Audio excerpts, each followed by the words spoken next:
누구나 이제 게임을 만들다 보면 로그인 시스템도 만들고 싶고 랭킹도 만들고 싶고 다양한 기능들을 구현하고 싶어질 겁니다. 근데 앞서 말한 이런 기능들은 서버를 이용해야만 구현할 수 있는 기능들입니다. 사실 초보 입장에서는 클라이언트도 버거운데 서버까지 직접 다 만들 수가 없죠. 그래서 서버를 구현하는 게 아니라 이미 구현한 서버를 제공받는 서비스가 있습니다. 이런 걸 이제 백엔드 애저 서비스라고 줄여서 BAS라고 합니다. 종류도 사실 다양한데 파이어베이스가 가장 유명하죠. 구글에 속해 있는 거라서. 그래서 파이어베이스를 사용하면 아주 쉽게 회원 로그인, 뭐 저장 불러오기, 뭐 데이터베이스 파일 관리까지 다 할 수 있는 것뿐만 아니라 구글 애널리틱스 같이 구글에서 지원하는 서비스들도 연동할 수 있습니다. 물론 가장 좋은 거는 서버 구축을 직접 하지 않기 때문에 개발 시간을 확실하게 단축시킬 수 있다는 거죠. 그렇기 때문에 개인 개발자들도 많이 사용하지만 기업에서도 이 파이어베이스를 굉장히 많이 사용합니다. 그리고 무엇보다 좋은 거는 기본적으로는 무료 요금이고 사용량에 따라서 요금이 청구되기 때문에 뭐 테스트할 때도 뭐 큰 걱정 없이 쉽게 사용할 수 있습니다. 초보자분들도 이 파이어베이스를 연동할 줄만 알아도 게임이나 앱의 기능이 한 차원도 높아지기 때문에 꼭 사용하시길 바라겠습니다. 그래서 오늘은 초보자들을 위한 파이어베이스를 알아보는 시간을 갖도록 하겠습니다. 파이어베이스는 애초에 구글 거기 때문에 구글 로그인 해주시면 됩니다. 로그인 누르시거나 아이디 없으시면 만드시면 되고요. 자, 이렇게 로그인을 하셨으면 시작하기를 누르면 됩니다. 자, 이렇게 뜨면은 프로젝트 만들기를 눌러주세요. 이제 프로젝트 이름을 정해주셔야 됩니다. 일단 간단하게 그냥 테스트라고 하겠습니다. 이 아래에 고유 식별자라는 것도 있는데 이것도 클릭하시면 변경할 수가 있습니다. 계속 눌러서 진행을 하겠습니다. 그러면 이제 구글 애널리틱스를 같이 쓸 수 있다고 이렇게 나오면서 사용 설정을 이렇게 할 수 있습니다. 없는 것보다 있는 게 당연히 좋겠죠. 그래서 사용 설정을 해주는 걸 추천드립니다. 그럼 이제 애널리틱스 계정이 실제로 있으신 분들은 이거 여기서 연결해 주시면 되고요. 없으신 분들은 새 계정을 만드셔도 됩니다. 저는 있기 때문에 연결하겠습니다. 이러면 기본적으로 준비를 끝났고요. 프로젝트 만들기를 눌러주세요. 그럼 이제 기다리시면 세팅이 완료됩니다. 세팅이 끝나면 준비가 완료됐다고 뜨고요. 계속을 누르면 방금 저희가 만든 테스트라는 이름의 프로젝트로 이동이 됩니다. 여기 보시면 앱에 파이어베이스를 추가하여 시작하기라고 써 있잖아요. 그래서 보면 iOS, 안드로이드, 웹, 유니티, 플러터 뭐 이렇게 있어요. 근데 저희는 이제 유니티에서 쓸 거기 때문에 이 유니티를 클릭합니다. 그럼 이제 iOS냐 안드로이드냐 두 개로 구분이 되는데 이제 필요하신 것만 체크하시면 됩니다. 근데 저는 일단 안드로이드로만 해볼게요. 이 두 가지 중에 패키지 이름은 반드시 입력을 해주셔야 돼요. 지금 미리 보기로 나온 이런 형태로 써주시면 됩니다. 앱 닉네임은 선택사항이지만 테스트라고 써놓겠습니다. 앱 등록을 누르면 그럼 이제 구성 파일 다운로드를 받을 수 있게 되는데요. 여기 설명이 써여 있습니다.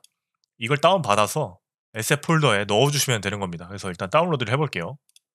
이제 다음을 눌러서 파이어베이스 SDK를 다운로드 받을 수 있습니다. 또 설명이 써있죠. 다운로드해서 압축을 풀고 패키지 가져오기 위해서 압축 푼 걸 가져오면 됩니다. 이것도 다운로드를 하겠습니다. 용량이 꽤 있습니다. 1.7기가. 다운로드를 하시고 이제 다음 누르면 설정이 끝났다고 뜨죠. 그다음에 콘솔로 이동을 눌러서 이제 나가 볼게요. 테스트라는 게 생겼죠. 지금 저희가 추가한 테스트라는 앱이 여기 추가된 겁니다. 이로써 이제 기본적인 세팅이 끝난 거고요. 만약에 다른 앱을 또 추가하거나 한다면 여기 앱 추가를 버튼을 눌러서 같은 작업을 반복해 주시면 됩니다. 어쨌거나 이제 기본적인 세팅이 끝났으니까 파이어베이스를 활용하는 걸 본격적으로 해보겠습니다. 여기서 왼쪽을 보시면 빌드라고 있거든요. 눌러보시면 다양한 기능들이 있는데 인증이 있습니다. 인증을 눌러보시면 이렇게 저와 똑같은 화면이 뜰 겁니다. 보시면 이제 로그인 방법을 추가할 수가 있어요. 기본적으로 이메일이나 비밀번호도 있고 구글이나 페이스북, 뭐 기타 등등 많이 있죠. 우리가 실제로 앱을 사용할 때 쓰는 그 기능이랑 동일합니다. 일단 기본적으로 이메일 비밀번호 해보겠습니다. 클릭하시고 사용 설정을 눌러줄게요. 그리고 저장하시면 로그인 방식이 선택돼서 일로 추가됩니다. 이거 말고도 추가를 눌러서 새로운 로그인 방식을 추가할 수 있습니다. 일단 구글도 해볼 건데 구글 로그인을 구현하려면 조금 더 많은 절차가 필요하기 때문에 일단 가장 쉬운 이메일 비밀번호부터 해보도록 하겠습니다. 이걸 먼저 해보고 그 다음에 구글 로그인 해볼게요. 그리고 밑에 보면 승인된 도메인이라고 있는데요. 이거는 이제 여기에 도메인을 추가하게 되면 이 도메인으로부터 로그인 오면은 승인을 시켜주는 약간 커스텀 기능이라고 생각하시면 됩니다. 그리고 이메일당 주소를 한 개만 만들지 아니면 여러 개를 만들 수 있게 할지 선택할 수 있고요. 그 다음에 가입 양도 조절할 수 있습니다. 약간 버그성 플레이를 하는 사람들이 아이디를 수백 개를 막 찍어내는 경우가 있어요. 그래서 이거를 못하게 방지할 수도 있습니다. 이렇게 세팅을 해주시면 되고요. 그리고 만약에 아까 전에 다운 받아야 할 것들이 있었잖아요. 그걸 만약에 다운을 다시 받고 싶다 하면 여기서 테스트 눌러서 여기 톱니바퀴 누르면 여기서 다시 다운로드 할 수 있습니다. 이걸 쓰시면 돼요. 이제 유니티로 넘어가서 실제로 구현을 해보도록 하겠습니다. 유니티로 오셨으면 아까 다운로드 했던 파일들을 추가해 주시면 됩니다. 우선 이 JS 파일을 추가해 주고요. 그다음에 압축을 풀어서 이 폴더도 풀었으니까 패키지도 추가해 주도록 하겠습니다. 에셋에서 임포트 패키지에서 커스텀 패키지를 눌러주세요. 그러면 아까 압축 풀어서 나온 폴더에 .NET3랑 .NET4가 있습니다. 근데 제가 알기로는 이제 유니티 2017 이후로는 .NET4를 쓰면 된다고 알고 있거든요. .NET4에서 폴더 열어보시면 기능별로 패키지가 다 쪼개져 있습니다. 그래서 본인이 필요한 기능들만 추가를 해주시면 되는데 저희는 지금 로그인, 회원 인증이잖아요. 그래서 이걸 추가해 주시면 되는데 이걸 하기 전에 파이어베이스 어널리틱스를 먼저 추가해 주시면 됩니다. 이걸 추가해 주시고요. 이렇게 경고창 같은 게 뜰 수도 있습니다. 이건 이제 제가 환경 세팅을 유니티에서도 해야 되는데 아직 안 해놨기 때문에 뜨는 거거든요. 이 창은 그냥 끄시는 게 아니라 창을 좀 확대해 보시면 밑에 버튼이 있습니다. 이거 어플라이 눌러주셔야 돼요. 이거 안 누르시면 계속 뜹니다. 네, 이제 다 됐으면 다시 한번 이번에는 우리가 할 인증 파이어베이스 어스를 열어줍니다. 네, 이러면 이제 저희가 여기 추가해 줘야 될 거를 다 전부 추가했습니다. 일단 지금 구현하는 게 로그인이기 때문에 로그인 UI를 간단하게 빠르게 만들겠습니다.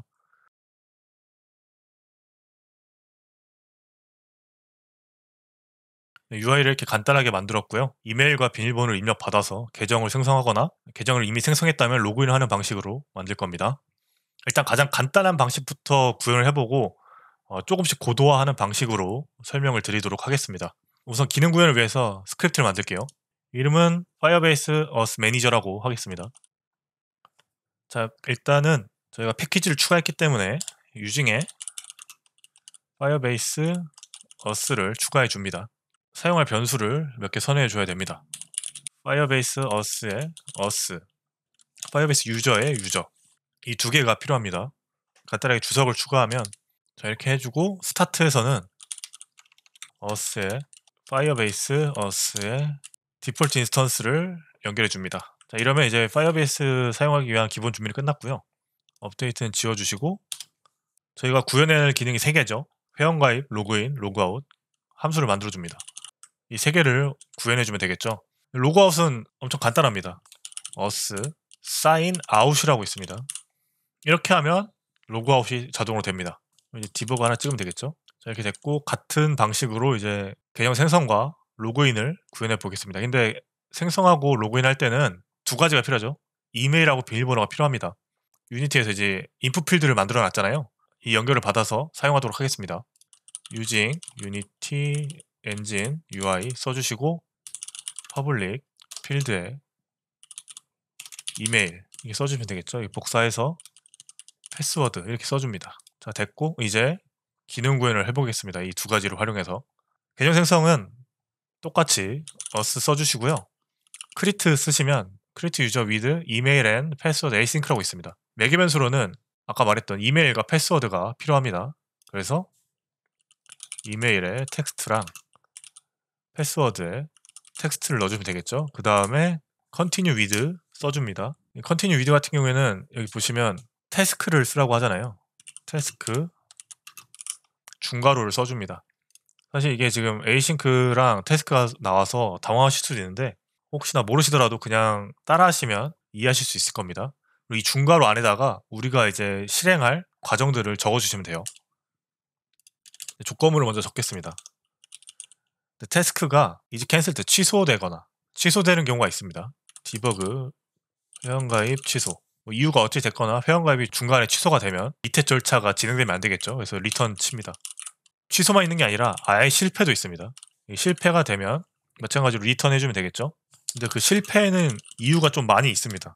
뭐 이유는 이메일이 비정상 혹은 뭐 비밀번호가 너무 간단하거나 아니면 이미 가입이 되어 있거나 뭐 여러 가지가 있을 텐데 이렇게 실패하는 이유들도 알아내는 방법들이 있습니다. 이 서비스를 만들 때도 회원가입이 왜 실패했는지, 뭐 로그인이 왜 실패했는지 그런 안내가 뜨는 게 기본적으로 존재하잖아요. 그래서 그런 기능들도 구현을 해볼 건데 이 과정은 뒤에서 다시 하겠습니다. 자, 아무튼 취소도 안 됐고 실패도 안 됐으면 이제 완성이 된 거죠. 그러면 계정을 생성해주면 됩니다. 파이어베이스 유저, 새로운 유저, 태스크의 리절트. 자, 우리가 이메일과 비밀번호를 넣어서 계정 생성을 진행시켰고 그 진행 과정이 취소되지도 않았고 실패되지 않았으면 완성이 됐기 때문에 이 결과물 가지고 새로운 계정을 만든 겁니다. 완성이 됐기 때문에 회원가입 완료라고 써주시면 됩니다. 회원가입이 된 거예요. 이제 로그인을 구현해야 되는데 사실 이거랑 거의 비슷합니다. 그래서 이걸 복사해서 로그인에 추가를 해주겠습니다. 함수만 바꾸면 됩니다. 이걸 지우고 sign in with email and password async 있습니다. 이걸로 바꿔주시면 되고요. 회원가입이 아니라 이제 로그인으로 하면 되겠죠. 로그인. 자, 이러면 회원가입과 로그인, 로그아웃이 전부 구현이 됐습니다. 유니티로 가볼게요. 연결 작업을 해줘야 되죠. 그래서 일단은 오브젝트 하나 만들고 여기다가 방금 작성한 스크립트를 연결해 줍니다. 이제 이메일과 패스워드를 연결해 줘야 되죠. 인풋 필드를, 이메일 인풋 필드랑 패스워드 인풋 필드를 연결해 줍니다. 그 다음에 이 버튼들에도 기능을 연결해 줘야 됩니다. 이게 연결해 줬습니다.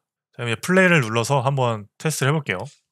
지금 사실 저희가 이 텍스트에 연결 안 했기 때문에 이건 변하지 않겠지만 콘솔 창에 다 뜰 겁니다. 어떤 상태인지. 자, 먼저 이메일 그냥 간단하게 만들게요. 골뱅이 2 골뱅이 2 이렇게 똑같이 만들었습니다. 계정 생성을 누르기 전에 한번 로그인을 눌러볼까요? 어떻게 되는지. 지금은 계정이 없기 때문에 실패가 되겠죠. 로그인 실패가. 눌러보겠습니다. 로그인 실패가 떴죠. 계정 생성을 해볼게요. 계정 생성을 하면 회원가입 완료라고 떴습니다.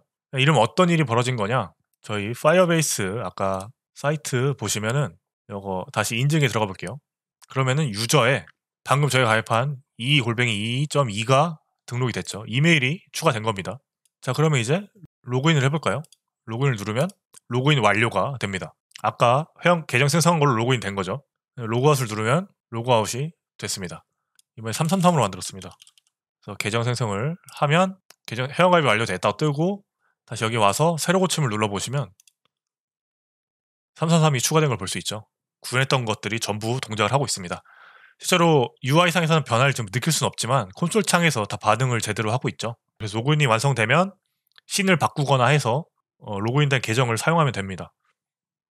지금 너무 정말 간단하고 기초적으로만 만들었잖아요. 그렇기 때문에 살짝 고도화를 해보겠습니다. 일단 아까 파이어베이스 매니저를 담아놓은 오브젝트 자체를 삭제합니다. 이 매니저 다시 켜서 이거 자체를 일단 저는 싱글톤으로 바꿀 겁니다. 그렇기 때문에 일단 모노 비헤이비어를 지워주고요. 스태틱 클래스 이름 써주시고 널 그 다음에 퍼블릭 스태틱 파이어베이스 만약 인스턴스가 널이면 인스턴스 새로 만들어라. 그 다음에 리턴 인스턴스 해주시면 되겠습니다. 싱글톤으로 변형이 된 거죠. 그리고 UI는 여기서 사용을 안 할 거기 때문에 UI를 지워줍니다. 그럼 얘네도 필요 없죠. 그리고 모노 비헤이버가 없기 때문에 스타트 함수 자체가 사용할 수가 없습니다. 근데 이제 아까 이메일하고 패스워드 지웠기 때문에 다 이게 오류가 뜨죠. 그래서 여기 이렇게 해주는 게 아니라 스트링 이메일 스트링 매개 변수를 아예 함수에서 받을 겁니다. 그러면 이제 얘네 지워주면 매개 변수로 받아서 넣는 것으로 이제 구동이 되겠죠. 로그인에서도 똑같이 작업을 해줍니다. 자, 이러면 일단 오류는 없어졌고 스타트는 없어졌기 때문에 init 하나 만들겠습니다. 아까 지웠던 거 그대로 써주시면 돼요. 큰 차이는 없어요. 싱글톤이 된 거고 이거 자체로는 이제 구동이 안 되겠죠. 근데 이제 우리가 알아야 되는 게 이벤트 핸들러라는 게 있습니다. 어스에 보시면 set changed라는 게 있어요. 얘가 보시면 이벤트 핸들러잖아요. 이거는 이제 계정 상태가 바뀔 때마다 호출이 됩니다. 그래서 여기다가 저희가 새로운 이벤트 핸들러를 만들어서 연결을 해줄 거예요. 이름은 그냥 간단하게 onChange드라고 하겠습니다. 바로 밑에다 만들게요. 이렇게 해주시면 되는데 얘가 이제 이벤트 핸들러 돼 있잖아요. 이벤트 핸들러에 들어가 보시면 매개 변수가 이렇게 두 개가 있습니다. 이걸 그대로 써주셔야 오류가 사라져요. 지금 오류가 나는 이유는 얘는 또 시스템에 속해 있기 때문에 시스템을 써줍니다. 그러면 이제 오류가 싹 사라졌죠. 이 이벤트 핸들러라는 걸 또 모르시면 좀 난감하실 수 있는데 이것도 따라해보시면 좀 이해가 될 겁니다. 어쨌거나 계정 상태가 바뀔 때마다 호출이 되는 거에 저희가 만든 함수를 이렇게 연결해 줬어요. us current 유저가 아니라면, 동일하다면 계정 상태에 변화가 없는 거잖아요. 이게 동일하지 않기 때문에 계정 상태가 변했다는 걸 알 수 있습니다. 그냥 불값으로 하나 만들게요. 동일하지 않은데 current 유저가 널도 아니었어. 이렇게 써주시면 되죠. 만약에 false고 유저도 없어 하면 로그아웃을 한 겁니다. 만약에 로그아웃 한 게 아니라면 로그인을 새롭게 한 거죠. 그렇기 때문에 이렇게 넣어줍니다. 이제 로그인을 한 거니까 디버그 로그 써주시고 이걸 이제 조금 더 활용을 해볼게요. 저장을 하시고 모노 비헤이비어라는 게 없기 때문에 오브젝트에 연결을 해줄 수가 없습니다. 근데 이 자체로도 문제가 없어요. 이제 다시 스크립트 하나 만들어서 간단하게 그냥 로그인 시스템이라고 하겠습니다. 이제 여기서 실제로 아까 구현했던 뭐 UI나 그런 걸 연결해서 로그인을 돌릴 거예요. using UI public 이메일 패스워드 써주시면 되겠죠. 그 다음에 위에 결과를 표시한 텍스트까지 연결해 줬습니다. 저희 아까 싱글톤으로 만든 거 갖다 쓰면 되겠죠. 인스턴스 init 해줍니다. 이면은 이제 이 init 함수가 구동이 되겠죠. 업데이트 일단 지우고 자, 똑같습니다. public void create 만들고 로그아웃도 만들면 되겠죠. 생성하고 로그인할 때도 이메일하고 비밀번호가 필요했잖아요. 그래서 스트링 2는 이메일에 텍스트 이렇게 받으셔서 파이어베이스 어스 매니저의 인스턴스에 크립트 이렇게 넣어주시면 됩니다. 로그인도 똑같겠죠. 이거 복사해서 아까 위에처럼 받아도 되지만 이런 식으로도 됩니다. 그리고 이거 로그인으로 바꾸면 되겠죠. 그리고 복사해서 로그아웃은 간단하죠. 로그아웃 이러면 로그아웃까지 구현이 됩니다. 근데 이제 저희가 아웃풋 텍스트까지 연동을 하고 싶었잖아요. 그래서 이걸 이제 어떻게 해야 되냐면 아까 싱글톤 만든 곳으로 오셔서 여기다가 init 위쪽에 하나 만들겠습니다. public action 불 로그인 스테이트 이렇게 만들겠습니다. 이 로그인 스테이트를 어디 써주시냐면 아까 여기 on changes 썼죠? 로그아웃하고 로그인 부분에 써주면 됩니다. invoke 로그아웃이니까 펄스겠죠? 그 다음에 로그인 invoke true 이렇게 써주시면 돼요. 상태가 변할 때마다 onChanged가 호출될 거고 onChanged가 움직일 때 로그인 스테이트라는 액션도 구동이 할 겁니다. 이걸 왜 이렇게 했냐? 아까 전에 그 로그인 시스템 스크립트로 가셔가지고 여기서 똑같이 비슷한 작업을 해줄 겁니다. 자 여기서 이렇게 만들게요. 그 다음에 여기다가 파이어베이스 어스 매니저 인스턴스 로그인 스테이트 아까 저희가 만든 거 있죠? 여기다가 요거 방금 만든 걸 더해주세요. 근데 이게 오류가 뜨는 이유는 불값을 받아야 되기 때문에 여기서도 똑같이 매개 변수로 불 써주시면 됩니다. 그럼 이제 오류가 사라졌죠? 저희 아웃풋 텍스트는 이제 사인이 참이냐 거짓이냐에 따라서 참이면 로그인일 거고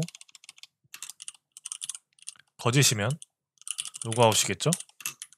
그 다음에 더해줍니다. 뭘 더하자면 매니저의 인스턴스에 저희가 안 만들어놨네요. 이 유저 아이디를 하나 만들어야 되네요. 아까 그 싱글톤 스크립트에서 public string 유저 아이디 유저의 유저 아이디 이렇게 써주시면 됩니다. 그러면 다시 여기서 유저 아이디가 잡히죠. 이렇게 써주시면 됩니다. 훨씬 더 많이 복잡해졌지만 이런 식으로 쓰는 게 더 실무적이고 정답이라고 할 수 있을 것 같아요. 기능을 좀 분리시켜놨기 때문에. 자 그러면 이제 유니티에서 이 파이어베이스 어스 매니저는 싱글톤으로 바꿨고 모노비에도 없기 때문에 연결할 수가 없어요. 근데 그냥 냅두면 됩니다. 로그인 시스템을 끌어서 그냥 일단 캔버스에 넣을게요. 똑같이 이제 연결해주면 됩니다.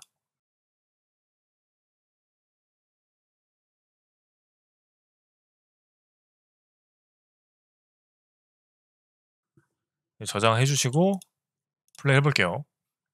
근데 하자마자 지금 로그인으로 바뀌었죠. 이게 아마도 스태틱으로 해놨기 때문에 자동으로 정보가 날아가지 않아서 그런 것 같습니다. 그래서 다시 스크립트로 와서 싱글턴 부분에 임시 처리를 해줄게요.